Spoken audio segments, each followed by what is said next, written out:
The pads are officially on for the Red Raiders at fall camp, and there is a ton to discuss in today's video, including injury updates, a flip, and much, much more. All right, let's just jump right into this because, listen, there's no time for the pleasantries on this. There is a ton of news from Texas Tech football and fall camp, and we are just 3 days into it. The Red Raiders are officially in pads, but before we talk about some standouts, some injury updates that Joey McGuire has given local media, let's talk about the newest Red Raider. It is a 3-star athlete. We've got Braylan McDonald, who actually flipped from Washington State to Texas Tech after taking an official visit to the 806 this past weekend, deciding to stay in state. And who can blame him when he's from Lancaster, Texas? And he's a guy that, once again, stop me if you've heard this before, he runs track.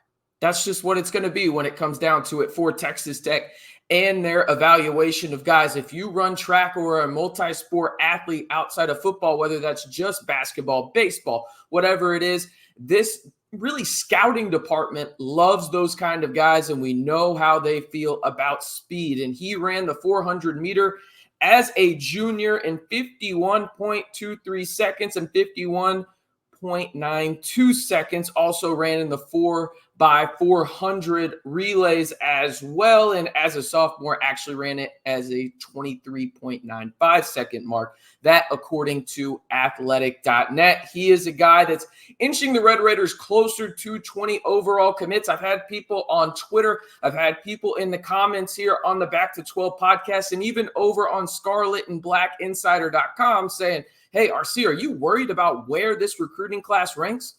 No, I'm actually not at all. Joey McGuire has said numerous times this is going to be a smaller class. And why is that? Because they had huge classes his first 2 years on campus, and those guys are slowly starting to move up the depth chart. And if you're a commit or a potential recruit, I should say, you're going to probably look elsewhere in the sense that, hey, I don't want to wait potentially 2 or 3 years to play. I want to play right away potentially, right? At least have that opportunity. They've identified guys that they think they can develop and guys that can make an impact early in this 2025 class. And obviously, Braylan McDonald fits that mold in terms of multi-sport athlete, really fast. And, well, again, he's listed as an athlete, technically a safety over on 247 Sports. He's versatile, and that's something that the Red Raiders look for on the recruiting trail. All right, let's get into the injury update. And before we do, be sure to like the video and hit that subscribe button if, you want more of these videos here on the channel in terms of camp updates. Obviously, we'll keep you updated all year long. But if you want me to go down and get in the nitty-gritty of things like I'm going to do in today's video, and you like that, well, be sure to like the video. It goes a long way in terms of helping the channel. All right, we're going to start with the injury updates before we get to the standouts for the Red Raiders. And again, we're only 3 days into camp, people. I get it. But there's some significant buzz around about 5-6 players. But we're going to start on the injury front. Joey McGuire mentioned in his first fall camp presser that Sterling Porcher is dealing with a hamstring injury. Porcher was the leader of the pack, quote unquote, to land the starting job at the left tackle position. Now, McGuire has said multiple times that Porcher should be back in about a week or so. Now, hamstrings are always tricky regardless of the position, so we'll be on the lookout for that. But also another tricky type injury is ankles, and that is what Davion Carter has been dealing with the past 2 days as he rolled his ankle and was seen in a boot at the second practice for the Red Raiders of fall camp. Joey McGuire was quoted as saying, I feel good that he will progress back. Now, this is interesting from an injury standpoint because there was some movement on the offensive line after these injuries have happened. Caleb Rogers, a guy that was most likely going to be your starting right guard, has now shifted back to left tackle.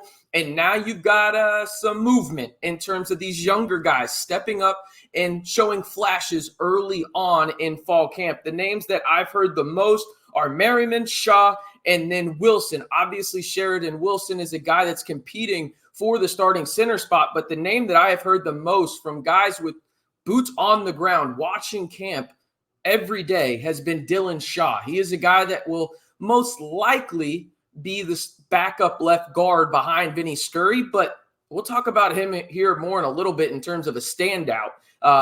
He's flashed a lot due to these injuries and getting more reps with the first and second teams as Dylan Shaw. Now, in terms of the defensive side of the ball, the injury to note is Mike Dingle there in terms of his return being pushed back. According to Joey McGuire, Dingle will be limited to non-contact drills for the first 2 weeks of camp. Remember, Joey McGuire actually told Don Williams of the Lubbock Avalanche Journal back in May that Dingle is being held out because of continuous stingers. And now those are lingering into fall camp. That is obviously not ideal, but they're trying to manage the reps in terms of him actually hitting people so he doesn't have those stingers going into the actual season, because I think Mike Dingle is a guy that you could see play some significant snaps if he's healthy at the linebacker spot. Now, obviously, you've got Jacob Rodriguez, you've got Ben Roberts. Those are your two horses, quote unquote, at the linebacker spot. But Dingle brings a significant upgrade in speed compared to other guys in the linebacking room. He's just got to stay healthy. Speaking of another linebacker, well, depending on how you qualify him, I say outside linebacker, edge, boundary end. It all kind of blends together, in my opinion. Isaac Smith, who missed last year due to an injury that he sustained in spring camp, is working his way back and should be good to go against Abilene Christian. And that is huge because he's a guy that Texas Tech desperately needs on the edge to get after the quarterback and provide versatility in that edge, boundary end, outside linebacker, whatever the hell you want to call it, position group. All right.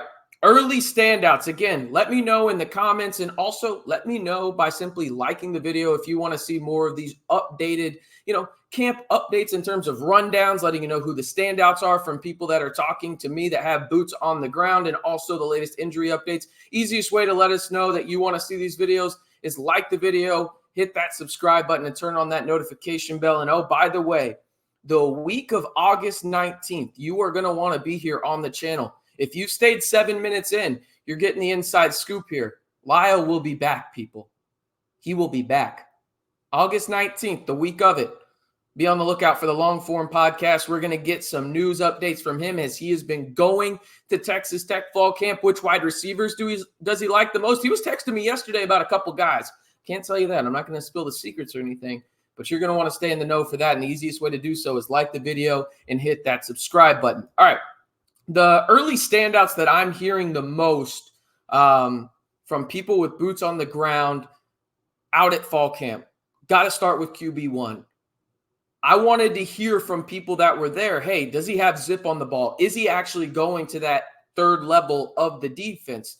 Yes, that he's got the zip. He's throwing to all three levels of the field in terms of short, intermediate, long, right? He's looking like he's at or at least very close to 100%. And again, I will say it until somebody just tells me to shut the hell up. And I don't think anybody is, because you're probably going to agree with me on this.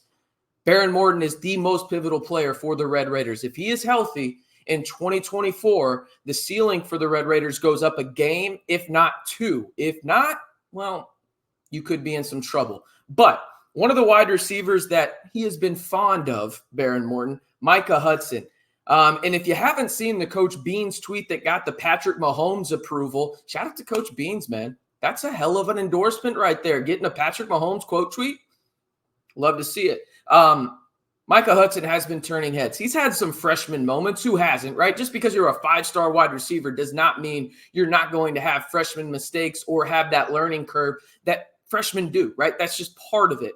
But overall, from everybody I've talked to that has seen the first three practices, he has looked just different from everybody else on the field. And that is exactly what you expected to hear. I know, but it's good to hear that early on. And especially after the fact that he missed most of spring ball, summer workouts, rehabbing his way back. He's been a full go so far in fall camp. I'd mentioned Dylan Shaw a little bit more. He's been arguably the biggest standout on the offensive line, according to a couple of people that I've talked to out there. With the multiple injuries, he's getting run with those higher levels, the 2, the 1 deep on there. And as of now, he's listed as the backup left guard, as I mentioned a little earlier. I would not be surprised at all if these injuries linger on the offensive line and Dylan Shaw continues to show these flashes and build upon those good days, that he has a shot to potentially land a starting position on the offensive line. I think the most likely scenario would be at right guard. All right, on the defensive side, Jaden Cofield. On that defensive line, you are replacing guys that took a significant amount of snaps over their 5-year careers at Texas Tech, and Jalen Hutchings and also Tony Bradford. You're going to have 6-7 guys that you rotate in and keep fresh at all times. But in terms of the guy that I think that has the potential to get closest to those guys, I don't think it's fair for really anybody to have the expectations that one of these guys is going to be as good as Hutchings or even Bradford, right? But Jaden Cofield is the guy that has got the most buzz, has had the most flashes early on in camp. And I've talked about him here on the channel multiple times where I think he has the highest ceiling of the group. And if he continues to build upon these good days, much like Dylan Shaw, you're going to see Jaden Cofield right alongside Quincy Ledet Jr. in terms of starting on that interior of the Texas Tech defensive line. All right, the star position. Got 2 names here for you. It's A.J. McCarty, the Baylor transfer, and Brendan Jordan. This is a legit position battle. Even Joey McGuire has brought up that right now he does not know who would start. It's that kind of battle. And I would give the slight lean to A.J. McCarty just because he's a little older. But at the same time, like I'm talking, this is razor thin. I'm talking like 50.5 to 49.5 type stuff. I mean, it's right there in terms of who could be the starter at the star position. Remember, they are trying to replace Rabbit, who is now an Arizona Cardinal, got drafted in the 3rd round. This could be one of those situations that goes all the way through fall camp, and you hear both of these guys having tremendous fall camp. In fact, that's what I expect to happen for both of them.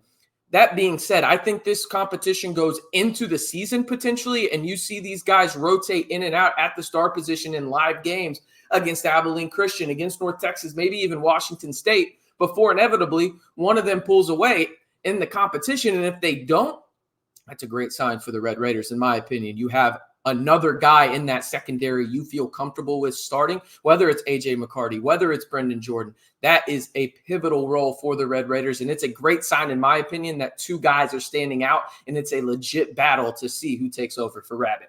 All right, that's going to do it. Again, one more time, let me know if you want these extensive rundowns. I got 3 pages of notes. That was 3 pages of notes on a Google Doc, people.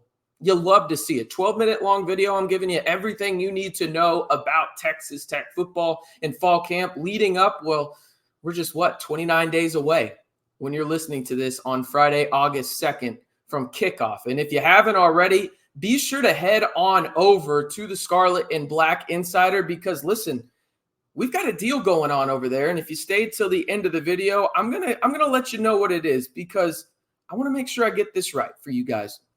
Look at this. We're gonna bring this up right here for you. You can't beat that.